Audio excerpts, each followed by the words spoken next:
안녕하세요. 정현영입니다. 네, 오늘 미션 임파서블 파이널 레코닝 프레스 컨퍼런스에 와주신 모든 기자님들께 진심으로 감사의 말씀 드리겠습니다. 이 미션 임파서블 파이널 레코닝은 지난 30년간의 시리즈를 총망라하는 챕터로 톰 크루즈가 미션 임파서블을 첫 번째 제작 영화로 선택한 이후 시작된 개인적인 여정의 피날레가 될 예정입니다. 톰 크루즈 배우는 모두가 아시다시피 어떤 하나의 문화적인 아이콘으로서 지난 40여 년 넘는 시간 동안 40편 이상의 영화를 함께 해 오시면서 정말 많은 관객들에게 즐거움과 또 놀라움을 선사해 주셨는데요. 오늘 이렇게 영화의 주역분들을 함께 모시고 배우 그리고 감독님 모시고 이렇게 무대에서 함께 진행할 예정입니다. 저희가 오늘 진행할 프레스 컨퍼런스는요, 무대 위에서 모든 것은 영어로 진행이 될 예정이기 때문에 다시 한번 말씀드리지만 통역기를 착용해 주시면 감사드리겠습니다.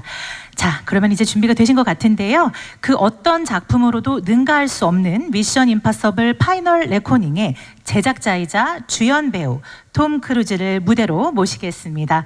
This is the Mission Impossible that cannot be topped, and we are excited to welcome the producer and star, the incomparable Mr. Tom Cruise.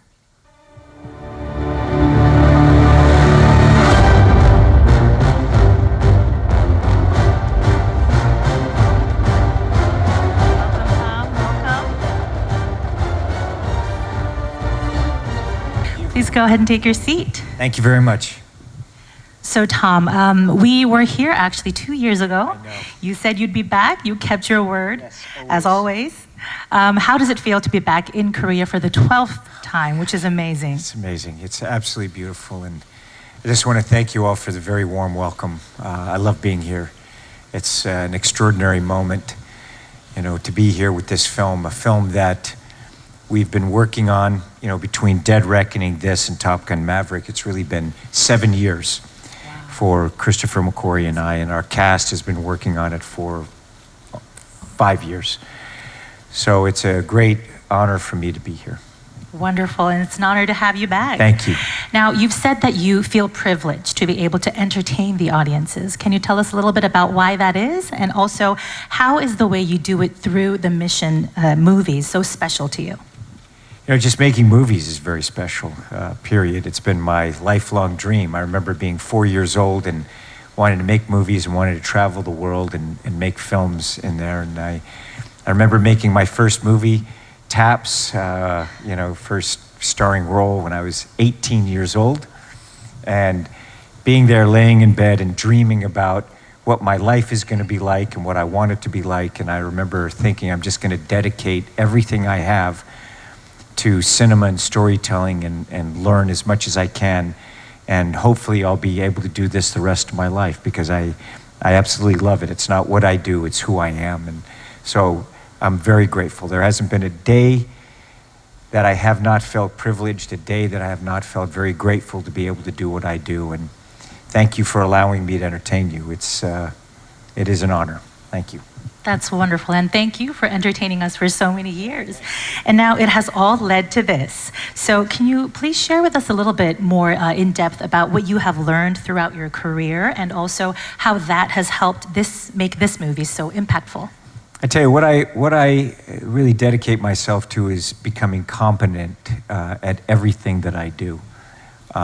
So the first time I was on a movie set, I basically went and I didn't go to film school. Film school was me studying movies, looking at who did what, and then when I got onto a film set, I would just go to each department and I studied each department. And whether it was wardrobe, hair, makeup, camera, production design, and producing. And so I just started studying those movies, and then I was able to make another movie and I studied that. And then eventually as I started studying the studio system.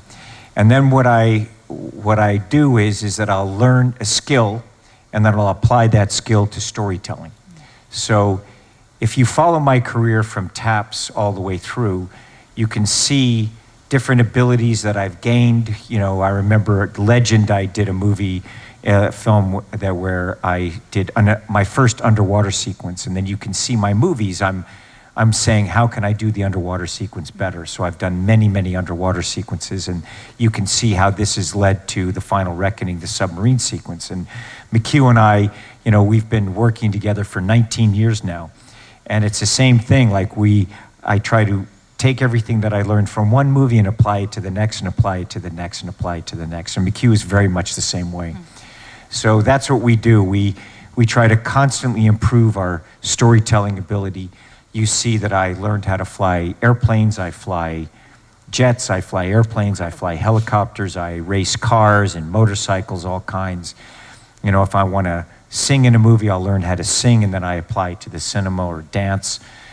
It's been, and also I love history and I love to travel. So that is my life. Like I'll go to places and be able to work in them, not just be a tourist, but be able to work within the culture and celebrate those cultures. So that is my dream. So that's why, as a kid, I dreamed of coming to Korea. So to say that it's my 12th time, and it's my 12th time being here, bringing a film here, it's really amazing to me.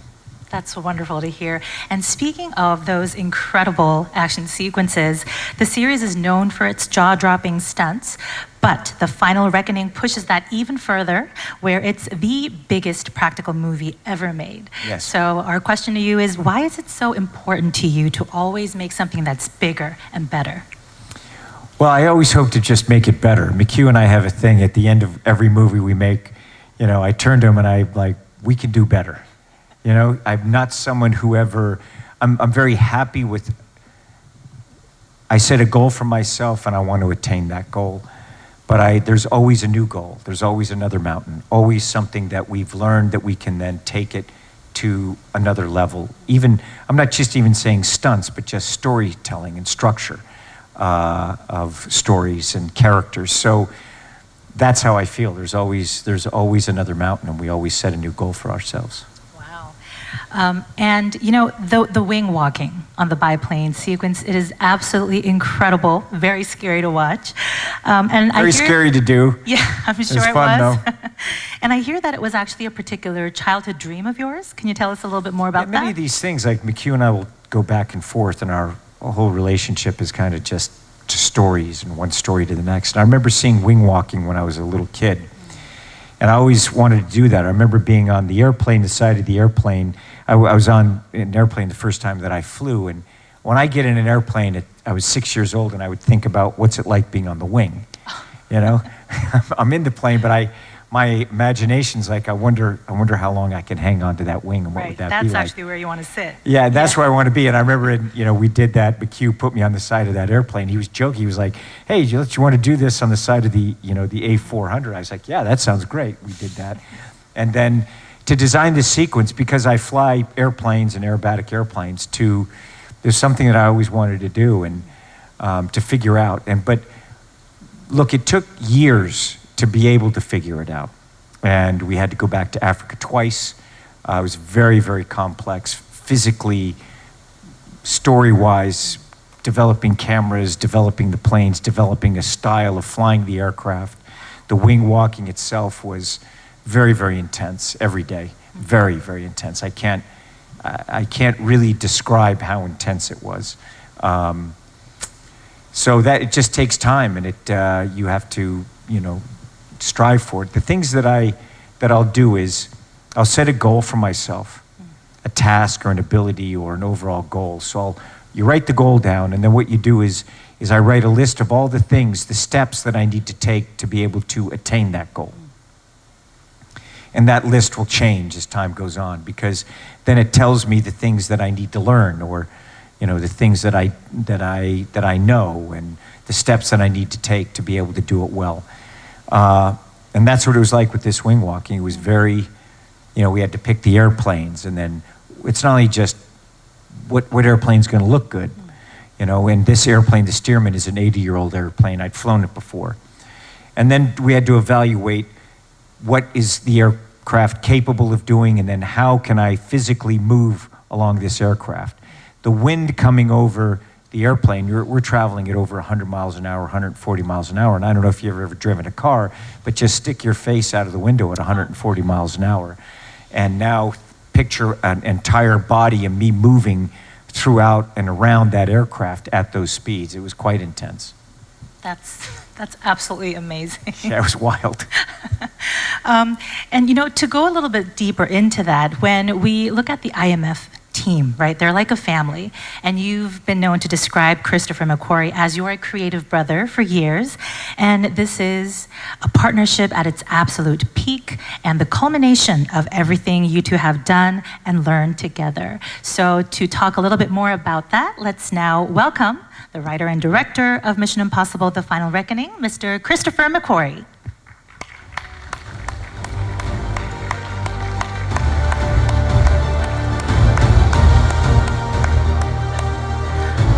Welcome to the stage, and welcome to Korea.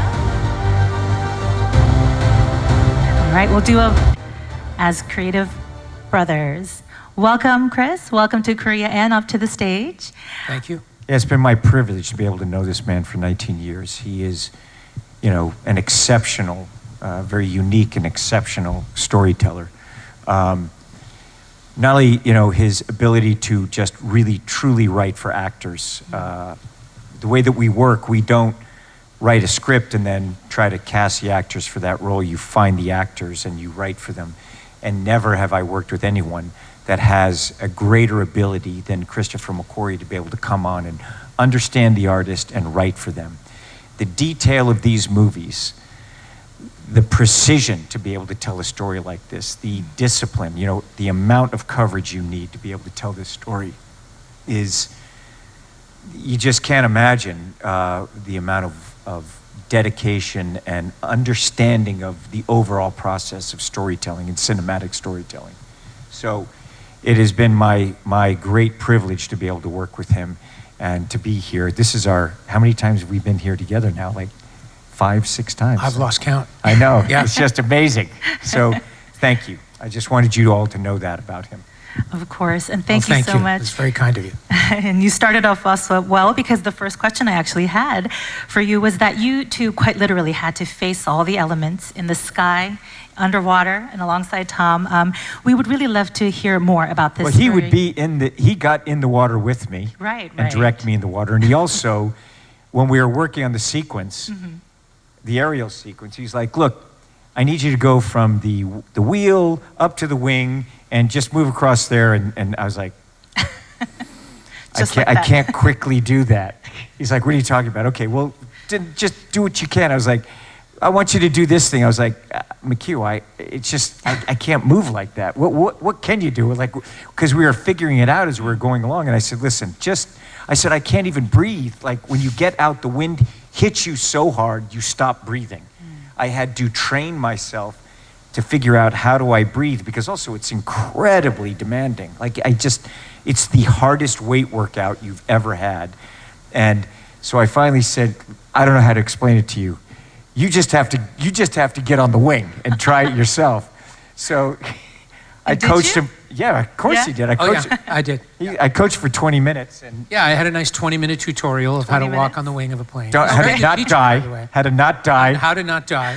And I was like, whatever you do, don't do die. this. Don't do this. Yes, and the most important part was when you're stepping out of the cockpit. You have to remember that you think you're putting your foot there, but when the wind hits your foot, you're actually putting it back there. So you have to do everything predicting where the wind is going to. And the force of it to move your foot. And Yeah, did that. it's literally like stepping out into another world from when you leave the cockpit. He gets into a jet for Top Gun Maverick. He wrote it and produced it with course. me and Jerry Bruckheimer. And so he got in their jet. He's flown with me. And I'm his helicopter pilot. I fly him to and from set. My heli Uber to My work. heli Uber to work, because we're shooting out in these locations that they're just in the middle of nowhere. So I had my helicopter there, and I'm his driver. Wow. Now, after you got on the biplane yourself, did the direction or the sequence change at all after you experienced it? Oh, immediately. It changed everything. And that's what's so challenging about the aerial sequence, the submarine, even the sequences in the Arctic, that until you go there, you can't know. And you learn very quickly not to try to outguess it. You just have to be willing to pivot. You have to be willing to change the plan as soon as you get there. And so it took us 2.5 years to build the submarine. It took 2 years, more than 2 years of planning to shoot the aerial. And we did all the things you traditionally do. We storyboarded and we did animations of what we planned to do.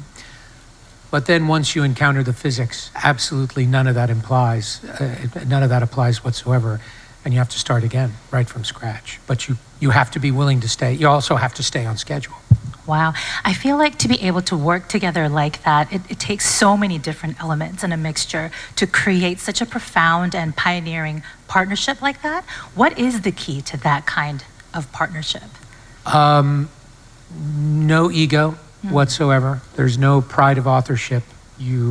What's so great is that every day we go to work with a plan, but we don't get fixated or obsessed on that plan. It doesn't matter how much work you put into an idea. If the idea is not working, drop it, move on to the other thing. And I'm just interested, look, he's an extraordinary storyteller. And from the moment I met him, I'm just interested in what he has to say. And I have tremendous respect for him. And I think that foundation of just respect and trust and interest and belief in him, you know, that's just the foundation of our friendship and our creative respect. And if there's something creatively that he wants to do, I'm always like, I will do it. You know, let's go there. And that is the agreement. If somebody has an idea, whether you get it or not, just do it. You have to do and it. one of two things will happen. You'll discover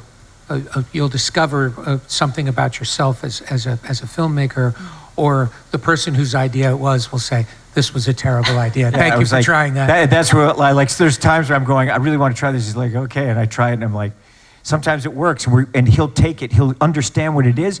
And then he'll just take it to the next level. And then there's times where I'm like, thank you very much. I appreciate your patience. You're a very patient man. That is a two-way street. There are many ideas I've had where I was like, that didn't work. I appreciate your support. Sorry about that. I won't do that again. Yeah, but that's the fun of it. It's the joy of creating. It is the joy of entertaining an audience. And the joy of hanging out and being with him and creating together. It's like nothing is better. I love it. It's just so much fun. I think I speak for everyone around the world when I say we're so grateful for that friendship, because we are truly entertained as audiences. And I want to ask you about the spectacular, to say the least, underwater sequence. You, as Tom mentioned, had to be in there in the tank, and you had to communicate with sign language, as I know that you two came up together with yourself. My first question about that is, how scary was it? Terrifying. And sure. and I would say that the scariest part of it was the unknown, that we knew while we were planning it, that when we finally got there to shoot it, having learned from the aerial and from the Arctic and from other sequences, that we didn't know what we didn't know. And we were only going to find that out when we got there.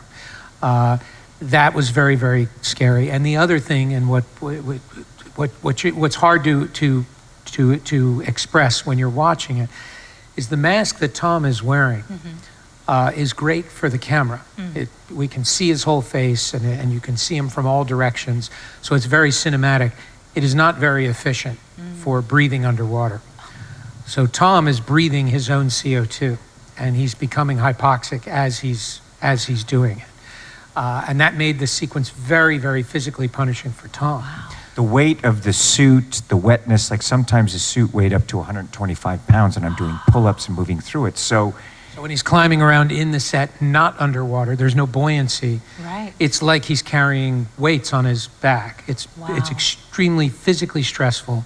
He's breathing his own CO2. and I'm trying to get the shots as quickly as I can to I'm get. breathing the oxygen in, and then my air gets trapped in that mask, and I'm constantly purging, and he's directing the sequence.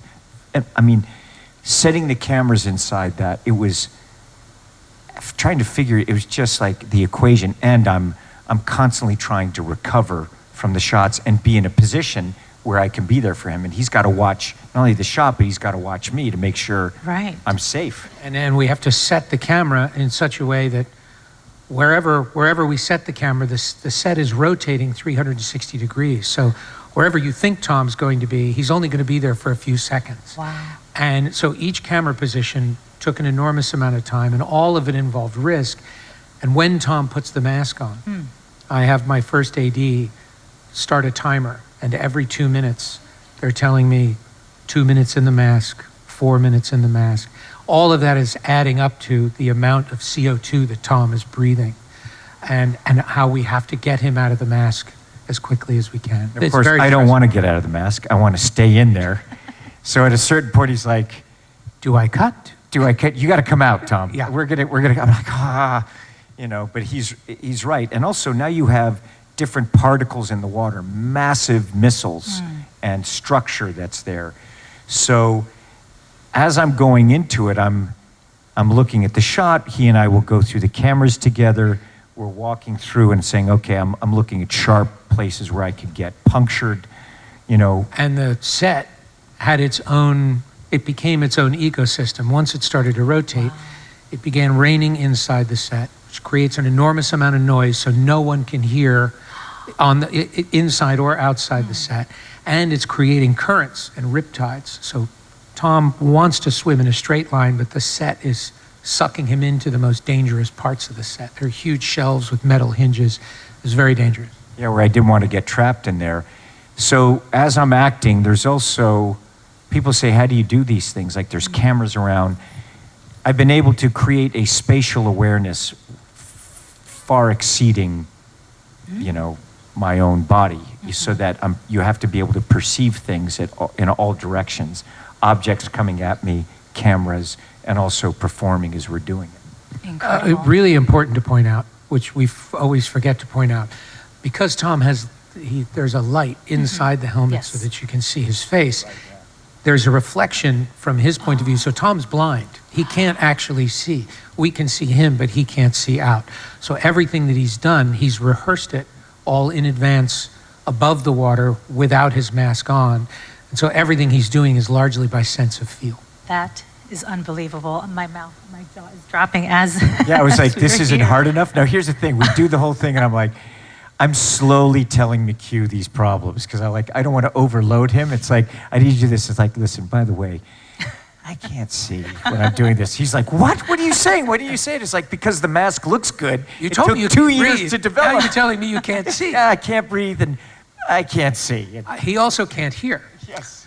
He has the suit on, and there's so much noise inside the Wow. set, and we have a loudspeaker, and we're trying to call to Tom to yell action, and he actually can't hear us. So it's kind of a miracle we're not still shooting. I know. There's hand signals going back and forth, and you know. And I also I don't want him worrying. You know what I mean? So I'm like, let's just go through it. I'm Let's do gonna it. worry no I matter know what. he worries Yeah, no yeah. matter what.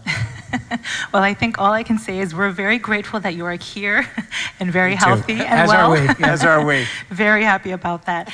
Now, the both of you have said that this is the culmination of everything you have learned together. So I'd like to ask you, how have you two evolved the Mission series, and how has this series evolved the both of you? That's a good question. That's a very good question. I would say the bigger and more complex the movies become, actually the simpler the emotional and visual storytelling becomes. We've learned a lot about what is necessary, what actually communicates, and it's a big challenge for us because we're making these movies for a global audience. They have to translate regardless of what language they're being seen in. And so everything we've learned to do while we're pushing ourselves to be more complex is how do we make things simpler to understand? Yeah, and I think that's always trying to get to a simplicity within a complexity. Movies movies are amazing. Making them, it is working with a group of people that are very dedicated. It's on a movie set. You're working with people, and we're very fortunate to work with the people in the tops of their fields. And coming together, it's something that I've been fortunate enough my whole life that I've spent in sound stages, editing rooms, mixing stages my whole life. And so how have we evolved? It's that same way. It's like it's constantly trying to hone our skills of storytelling, of anticipating the problems that will be there, being able to handle the pressures, that enjoying the pressure. We have a saying which is, pressure is a privilege. And the thing I also have realized about myself is how much I enjoy the pressure, how much I enjoy the responsibility of making movies. People ask me, I do a lot of extreme things, and they say, don't you ever get afraid? And I remember, the truth is that yes, but I just don't mind feeling it. I like feeling it. It's something that I don't want to do things that I've done before, feel safe in life necessarily. Well, you've done that. Yes. You have done it indeed. And I might. And you have. It's my job to mind. Yes. And I think that's just understanding myself and also having a broader understanding of humanity, which is something that I've always wanted to know. I love people. I love the world, and I'm constantly just learning about that and being able to learn new skills and apply it. And definitely my skill set has increased and will continue so. That's wonderful. And there's a particular group of people that you love, I know. We do love them. Yes. Our amazing cast. The Incredible. Audiences love seeing the team come back Oh my together gosh. to tackle the impossible in these And I just epic have to say, movies. this team, these actors, the level of dedication, the level of help and care and friendship that they have given us, is something that we are lifelong friends, and we work with the people that we respect, and you'll see them. I mean, you see them in the movie, just tremendous artists, each one of them. And I think that definitely translates on the screen. So we want to bring the team back together. Before that, we're going to reset the stage. Before we welcome them,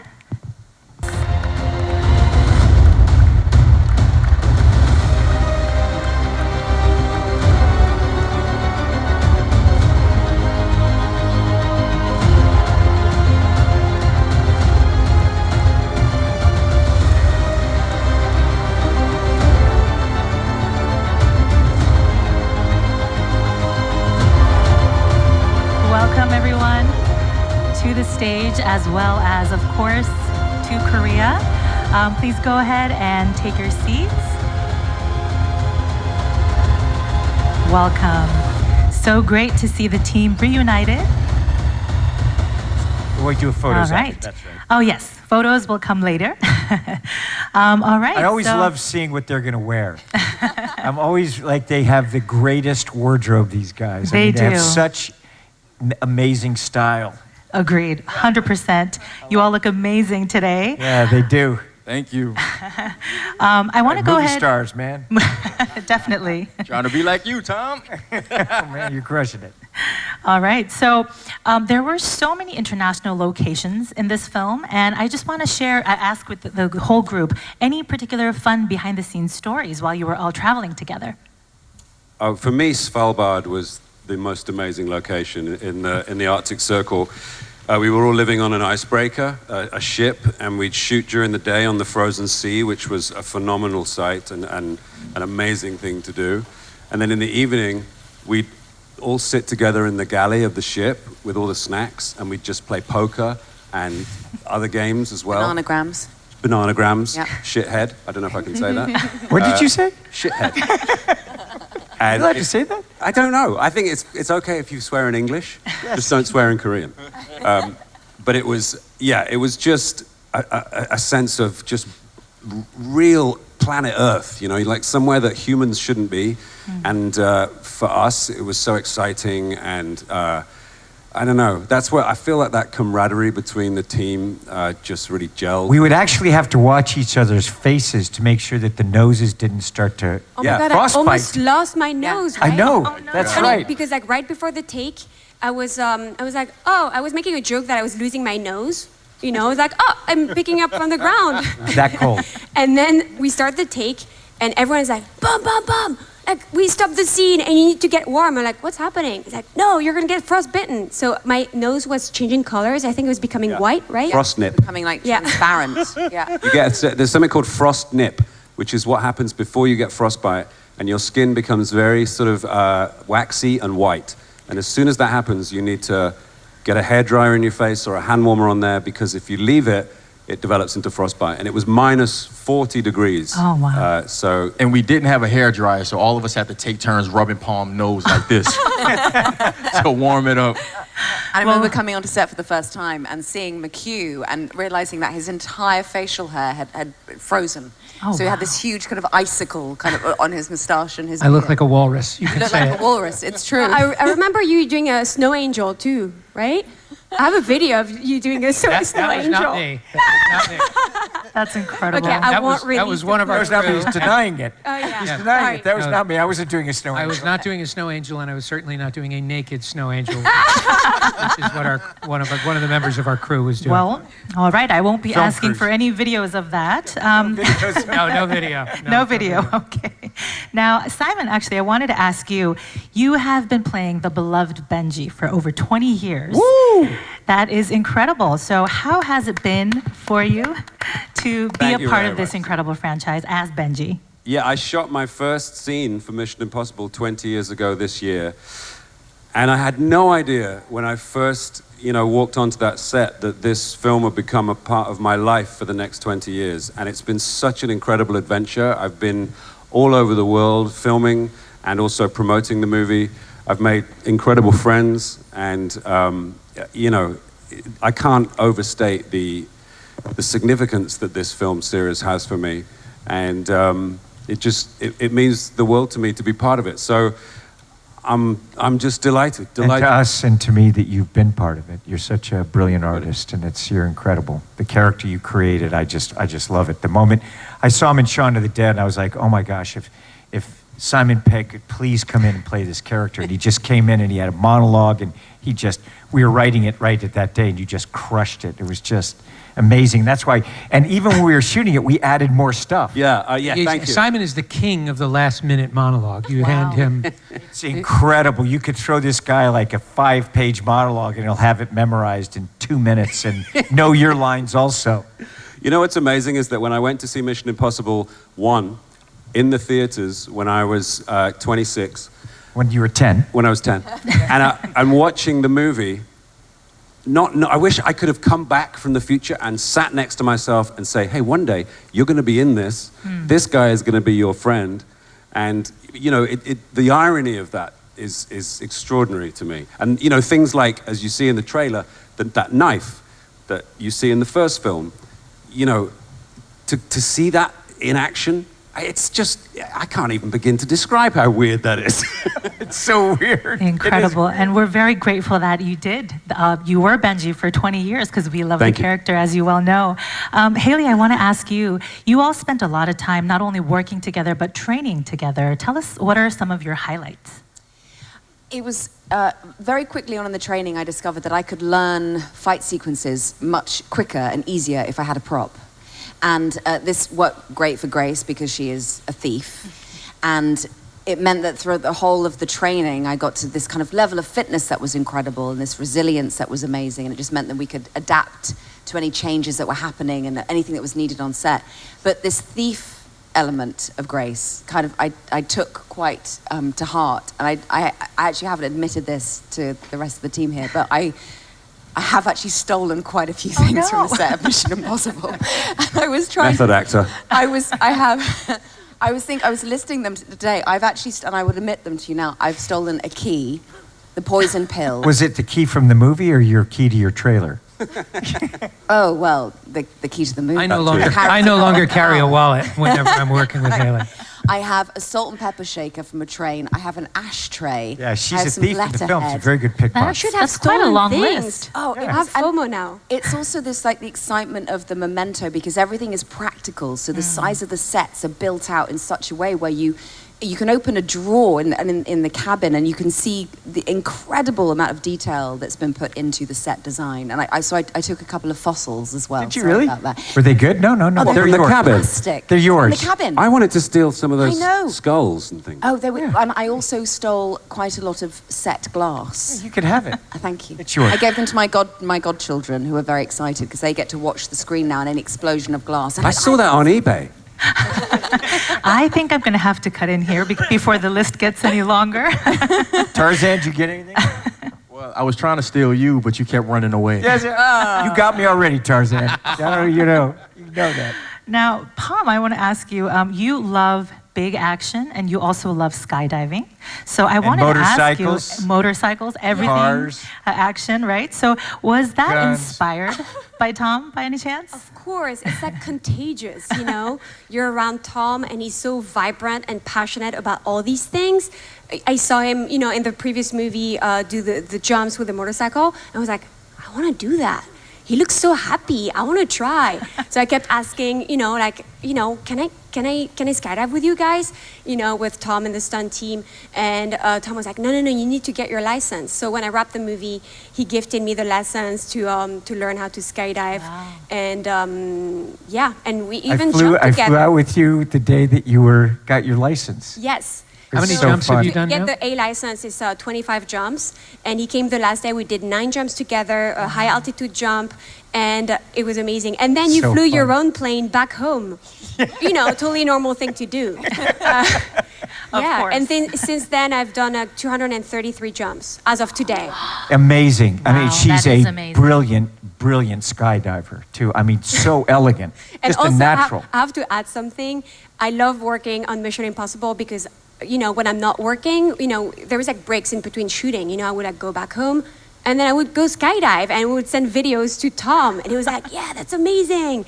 And you know, usually you're not allowed to do that, you know. So, This happened with me Please as just well. don't but it was Post it. always be confident. Don't post it. Just be confident. You're definitely Don't not be allowed careful. to do that. You're Be definitely- We have a saying. Don't be careful. Be Be competent. You're not allowed. There She are is certain very- things that you're not allowed to do whilst you're filming, obviously, because they're dangerous, and it includes all dangerous sports. Tom bought Palm skydiving lessons. He bought me a snowboard when we were doing Ghost Protocol, because I was going snowboarding at the weekends. You're not allowed to do this, but he says it's okay, so it must be okay. We had a day off, so Tom took us shark diving. Yeah. Like, Oh, yeah. sure, okay, we'll do that. The day in of South rest. Africa. Oh, Yeah. yes. We did horse riding in the sand dunes in Abu Dhabi. Somebody couldn't incredible. stay inside the Shark Tank. It's boring. Let's go play with the sharks. Wow. No, Tom, no, we're having fun together. Let's hold hands. Weren't you seasick too? I remember you being a little I bit remember- seasick, Arjun, right? I have videos too. That's right. Turning green, looking very It sad. was, I'm seasick too, so you know. And same, all same. of this on your day off, Yes. which Yes, is incredible. that's a day off. Horseback riding That's at just Abu a Dhabi. regular day off. That's a day off on Mission Impossible. Oh, wow. No wonder you're all such a great team. Tarzan, I want to ask you, so you've worked on 3 films with Tom now. Yes. How has that experience been? And any behind the scenes stories you'd like to share? Oh man, I would say it's been incredible working with Tom. It's been incredible working with McHugh and the rest of the cast, and it's changed my life. Yeah, it's his third one with McHugh, too. Yeah, Damn, Top Gun. This has changed my life and it's opened my eyes. One, to show that I'm able to do anything. When you have somebody who's literally doing anything and able to do anything, it gives you the confidence to say, well, let me go ahead and try. And Tom helps you and supports you in that aspect. But I do want to talk about this one He's a moment. tremendous athlete, by the way. Continue. Thank you. Tremendous. I do want to talk about this one moment we had in South Africa as we're all together.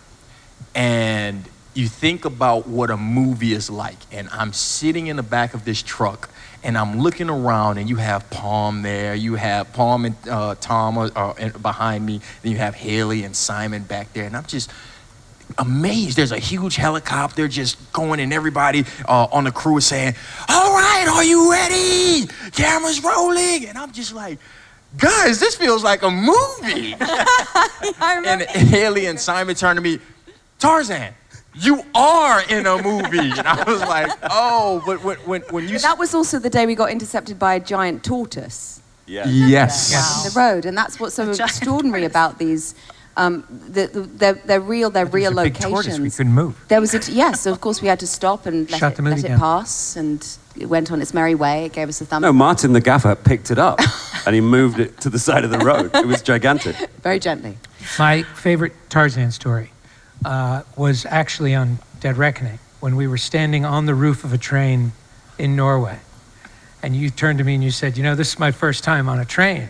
And I said, yeah, it's mine too. And you said, no, it's my first time in a train, let alone on a train. Yes. The Tarzan had Wow. never ridden a train in his life. And now the first day he's on top of the train. We spent about 2 minutes on inside, and the rest of the day. Keep in mind, this is my first day shooting on mission, and I'm on top of a train. What? Well, that's Mission We forgot to Impossible have the for you. conversation to go over with Tarzan. It was like, yeah, because you're such a great athlete. We were like, oh yeah, we don't have to He'll brief be you. fine. When they called and said, hey, we want you to come join the franchise, they didn't mention, yeah, we're just going to put you through the ringer, They just said, hey, it'll be fun. But as we all know, And you now did you know. pull it off. Yeah, it was amazing. We are now going to open up the floor for questions from the press. Thank you. So just a gentle reminder to avoid asking about spoilers. We also kindly ask you to focus your questions what's relevant to the film. Please also ask your questions in Korean for the translation flow. And lastly, we ask that you ask one question per outlet so we give everybody we can hear from as many as possible. All right, so without further ado, please go ahead and raise your hand if you have any questions, and we'll have our staff bring the mic to you. I think I see a hand on the right side. Yes. 네, 안녕하세요. 저 헤러드 팝 이미지 기자입니다. 톰 크루즈 배우분께 질문 드리겠는데 Who's talking? I beg your pardon. I can't see. Right there on the right, slightly below. Oh, hello, the mic. hello. Yes. How are you?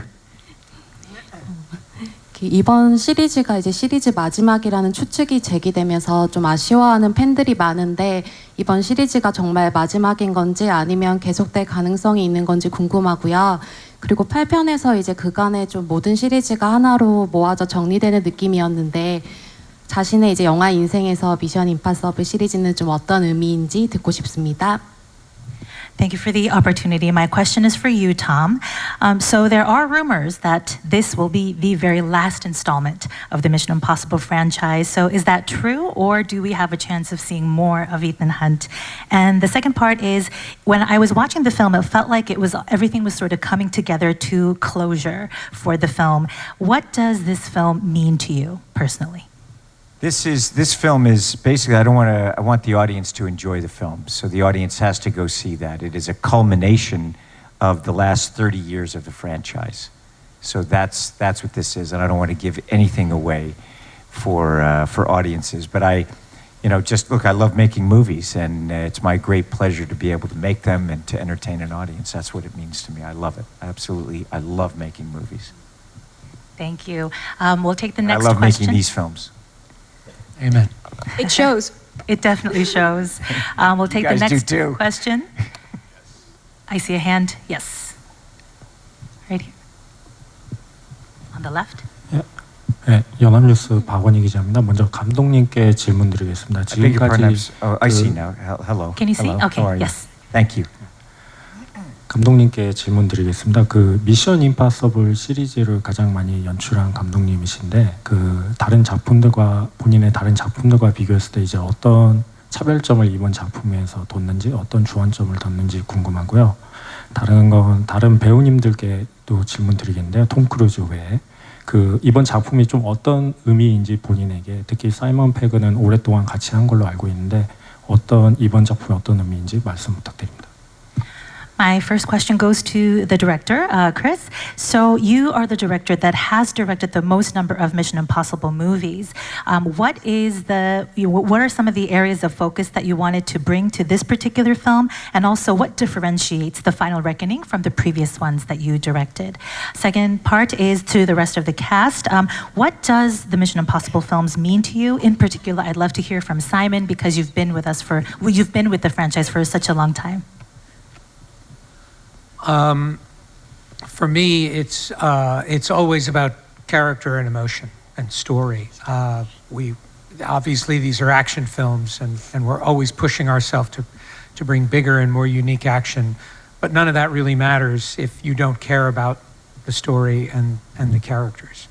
And I think what differentiates this from the last one, they're all different. The Mission is a living, breathing thing. What I've always said is Mission has a mind of its own, and I go to work every day wondering what Mission has in store for us, not the other way around. And I'm endlessly surprised. And the more we give ourselves over to it, the more we create something unique. And I think this one, what I'm especially proud of in this one is the level of detail with each and every character in the story. That every character has their moment, every character has an emotional arc, and that's really what we set out to do at the beginning of this whole journey. And I feel like we accomplished that. I think we all agree. Well, I'll start. For me, being in these films means the world to me. You know, it's like I said before, it's become such a huge part of my life from a moment which I didn't think would repeat, and it's just given me so many opportunities. And I joined in earnest on obviously on 3, but then on Ghost Protocol, which McHugh came in on as a writer. So we've been working together since then, and Tom and I since 3. And I love how, from the very first day, McHugh has grown Benji at a very, very intelligent and sort of measured rate, so that he never, ever did anything that was out of character, and yet he changed dramatically as each film goes on. So he is not the person you met in Mission Impossible 3 now. He's far more capable, he's far more experienced, and McHugh never let that character do too much too soon. And I love you for that. I thank you for creating such a wonderful character for me. Oh, thank you, my friend. You're welcome. I would love to take all the credit for that, but that's really just, again, every character that you're seeing in these movies is an extension of the actor playing them, and that's just you give so much, you bring so much. I wasn't kidding about the last-minute monologue. It's amazing where we on those days where it's just like, God, I've got to explain all of this stuff so quickly. Simon will do it. Simon will take it. But what's really important about these movies, because it's all exposition, it's all explaining what the next thing is going to be, the way you manage to make it emotional and the way you manage to always imbue everything with emotion. And you're very underrated as an extraordinary dramatic actor. And that's one of the things I love particularly about this movie is the dramatic sequences that you have. It really is something to watch Simon in this movie. It's very moving to watch it. That how every day we would be in the editing room looking at everybody on this stage, and Eddie Hamilton and I and Tom, we'd all be in the editing room going, God, he's so great. God, she's so amazing. Just look at what she's doing. She with nothing, just tiny little expressions. And it's we spend all the time afterwards just talking about it. And we were there just 2 hours ago talking about you guys, talking about him. And I don't want to give it away to the things, but it's just such a pleasure to see such talented people just crushing it. It really is, that's what we live for.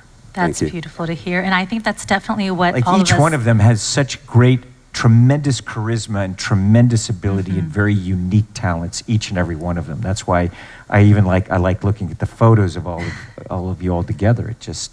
I just want you to know that. Completely agree, and I think that's exactly what the audiences are going to be saying when we watch the movie in theaters. We'll take the next question over here. Yes. 안녕하세요. JTBC의 강나연 기자라고 합니다. 저는 톰 크루즈 배우께 질문 드리고 싶은데요. 지금 미션 임파서블 시리즈와 함께한 지 30년이 됐고 그 사이에 배우도 이제 30대에서 60대가 됐는데 배우로서 나이가 든다는 것이 준 어떤 새로운 매력이나 장점이 있다면 뭐라고 꼽으실 수 있는지 궁금합니다. My question goes to you, Tom.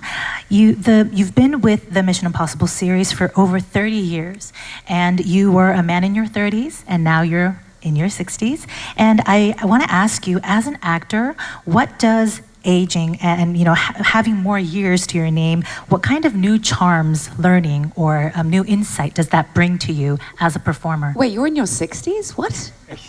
Come a rumor. on, no, No, no. he ages backwards. What are you talking What about? is an age anyway? Immortal. I know Mission Impossible was the very first film that I ever produced. And as I said, I just try to constantly take whatever I learned and put it in the next one. And so, and still every single day I'm learning. Every single day, I'm learning something and setting new goals, and it just gets even more exciting. And that's what I have to say. It's just, you look at the things that we're doing now is even more challenging and more extreme, and we're pushing even harder. So it's those kinds of things, when I look at all the skills that I have attained, and I'm constantly trying to improve those skills and just apply it to storytelling. And it's really, an exceptional privilege to be able to do this. Well said, I think, and it just makes everything get better and better. Next question. Can we get? Yes. 안녕하세요. 국민일보 임세정 기자입니다. 어제 영화 잘 봤습니다. 근데 어제 영화를 보면서 사실 톰 크루즈가 살아서 한국에 오고 이렇게 만난다는 걸 알고 있으면서도 혹시 이산 헌트가 잘못되는 건 아닌가 되게 긴장을 하면서 봤는데요. 이번 영화에서 진짜 산전, 수전, 공중전 다 있었는데 촬영하면서 솔직히 이러다 정말 잘못될 수 있겠다 아찔했던 순간이 있었는지 뭐 그 정도는 아니더라도 가장 고생을 많이 한 장면은 어떤 것이었는지 궁금하고요. 그 두 번째로는 아까 계속해서 목표를 세우고 그걸 달성해 나가는 걸 중요하게 여긴다고 하셨는데 사실 팬들의 염원은 이런 위험한 도전들을 하면서 아무 사고 없이 오래 사는 거라고 이제 농담 같은 진담을 얘기하는데요. 지금 시점에서 톰 크루즈의 목표는 무엇인지, 그러니까 뭐 자신의 인생에서도 좋고 아니면 커리어 면에서도 좋고 좀 목표를 말씀해 주시면 좋을 것 같습니다.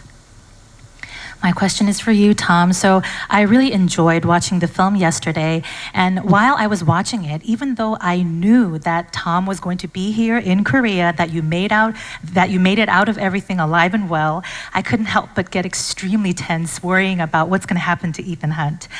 You have done, you fight in all Thank you very different much. elements, in the air, in water, everywhere. Were there a particular moments or a particular sequence where even you thought to yourself, I might not make it this time? Or if isn't to that degree, you were really, really scared. Second part of my question is, you talked about setting a goal and you like to list the things that you want to get to it and achieve that. And the fans, all they want for you is just to see you without any accidents, live a long and happy life. Thank you. What are your personal goals now, whether it's in your personal life or in your career?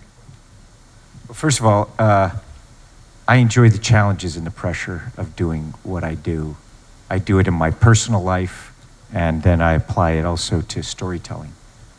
And listen, there are many times when we're trying to figure the story out. We're trying to figure the sequences out. It's not like it's on a paper and then we can go out and do it. It is exploring the unknown, and creating something is, it is that where are we going from here? And so those moments, I enjoy the pressures of that. I enjoy those moments of sometimes like we don't have the answers.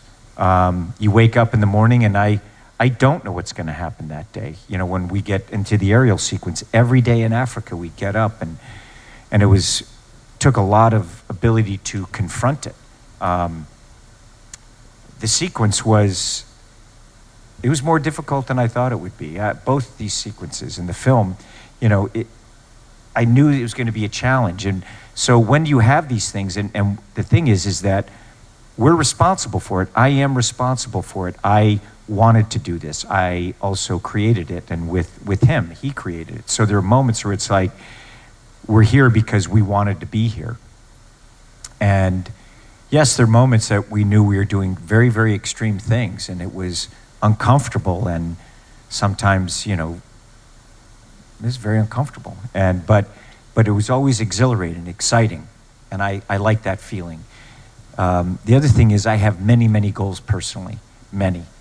There's always another thing to learn, a new mountain to climb, another skill to improve or achieve, another story to tell. There's always another story. And I remember when I was very young and I had tremendous success, and some person said to me, I remember, like, where do you go from here? You know, I did. This was after Born on the 4th of July. Yeah, Born on the 4th of July. I'd done, like, you know, Born on the 4th of July, a guy, like, very, you know, guy who's very well known, head of some studio, and he was like, why don't you just retire now? What are you going to do? I was like, I'm just warming up, you know? And that's what I think what it is that that's how I feel. I'm just warming up. And that's how I feel about life, personally, professionally, that I'm just going to take everything I learned and put it in the next, and put it in the next, and put it in the next. And so personally, I have so many goals. There's so much that I want to create, and we have so many, many movies in front of us. So it never ends. I basically work 7 days a week, and it's my dream. It's my passion. That's wonderful to hear. I think we have room for just a couple more questions. Last one from the press. One very last. I think we have a last question coming, I think, in the way back. Do you see those arrows? The penguin. In the back. I remember you from the last press tour. Hey. 안녕하세요. Oh my God. Oh, hello. I'm Peng's long time no see. 제가 어제 영화를 봤는데요. 와, 정말 액션 종합 선물 세트처럼 느껴졌습니다. 이게 영화가 벌써 끝났지라고 느껴질 정도였으니까요. 특히 그 잠수함 씬이 정말 기억에 남는데요. 만약 제가 그곳에 있었더라면 이 펭귄 요원으로서 도움을 드릴 수 있었을 텐데 하는 아쉬움이 있습니다. 저번 만날 때 톰 크루즈 선배님께서 그 북극 올 생각 있니? 라고 물어봐 주셨는데 그때 좀 멀더라도 갈 걸 그랬어요. I watched the film yesterday. I loved it. It was like a full gift package. I was surprised that it had ended so quickly. I was watching the submarine sequence and I was thinking, because I'm a penguin, I would be a really helpful agent to Ethan Hunt if I were there. So I'm sad that I wasn't.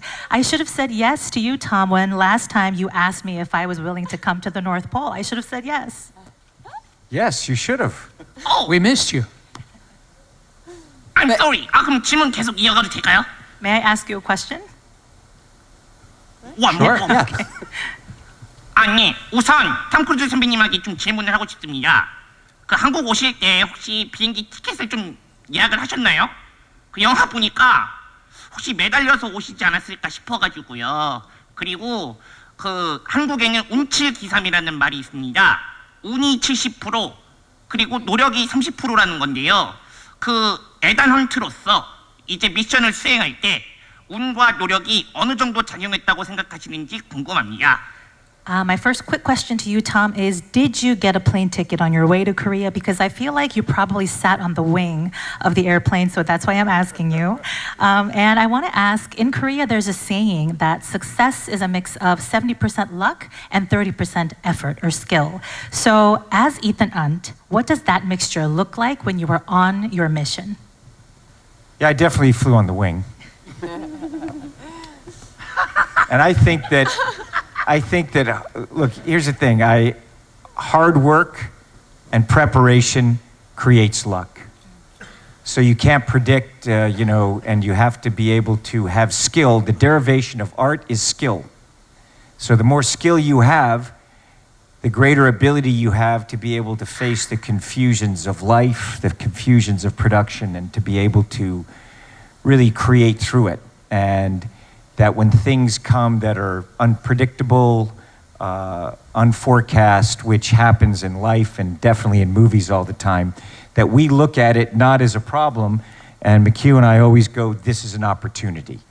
So that's how we look at life. Can I just say, I think it's a good thing you didn't come to the North Pole because you would have been eaten by a polar bear. I'm so glad you said it. I'm so glad you said that. Thank you. I love you. Love you. Love you. Well, thank you, Agent Penguin, and thank you, Haley, for that tip. Now, due to time constraints, we are going to have to wrap up here. But before we go, I'd love to hear each of your last comments to the Korean press. And unfortunately, we're going to have to ask you to keep it quite short. Let's start with you, Tom. just thank you all very much for having me. It's been extraordinary, this conference and being here. We're all looking forward to the premiere this evening. Yeah, I can't wait. So thank you all so much. I look forward to seeing you all tonight. Thank you. Thank you. Chris? It's just a pleasure to be back. We always look forward to coming back to Korea, and it's as always, we just feel very welcome. It's lovely to see all the people, and we love the culture, and we always feel so welcome here. So thank you. 감사합니다 to Korea. I love being here. I came on holiday here last year, so I come here when I'm not working. It's a pleasure to be here, and I can't wait for you to see the movie. We're so excited to be able to share this adventure with you. We've loved making this movie so much, and being able to be here sharing it with you in person makes the whole experience that much more exciting for us. Thank you so much for your hospitality and your warmth and your kindness and your ongoing support for our movie. Thank you. I'm very happy to be back, and also my mother was Korean, so it just makes it means a lot to me to be back here, and I can't wait for everyone to watch the movie, and the fans are wonderful, and the food is amazing too. I'm gonna stuff my face with amazing Korean food at lunch. This is my second time here, and the reception is the same. There's a lot of love, and we poured our heart into this film. We can't wait for y'all to see it and enjoy it just like we've enjoyed it. And I really want to hug that penguin, so I plan on doing that later. That's wonderful. Thank you all so Thank much. you. Thank you. We are going to wrap the Mission Impossible Final Reckoning press conference here and move on to the final photo call. Thank you all so much. We'll have you put the mics on your seat, and you can leave the stage as we reset it for the photo call. Thank you so much.